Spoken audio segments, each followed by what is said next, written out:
येत्या महाशिवरात्रीक माझ्या आयुष्यातलो शेवटचो दशावतार.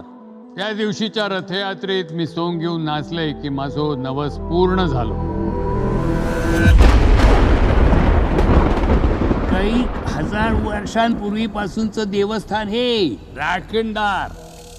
राखणदारा पुढे कोण मोठो नाय. माझी आजी माका सांगा, कात्रोबाच्या रानात रात्रीचो राखणदार फिरता म्हणा. आमचा सगळ्यांचा भला करे महाराजा.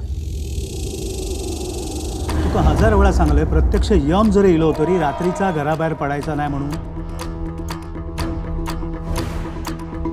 टेंशन तो होगा ना. अरे जंगल अपने बाप का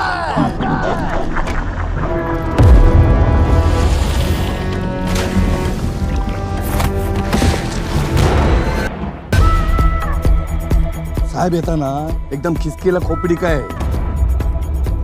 नाही पण मी तुझ्या काहीच कामाचा नाही. तुझ्यासारखाच माणूस हवाय मला.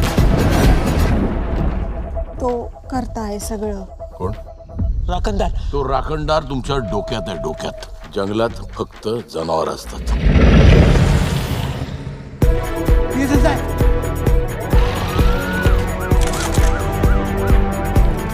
पण मी आहे ना, गांजील आहे, गांजील.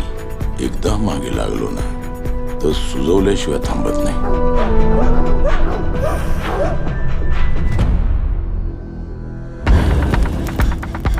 अमोशाच्या रात्री हत्या झाली असा. आत्मा नाही, शरीर पण आपल्या बरोबरच आहे.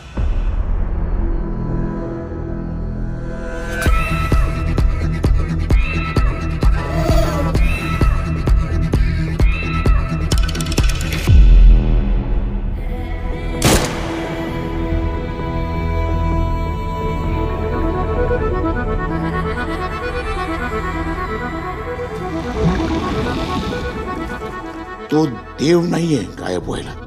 पण तो देवाचा माणूस आहे. तुम्ही जमीन बडवत बसाल आणि तो पंजा मारून निघून जाईल.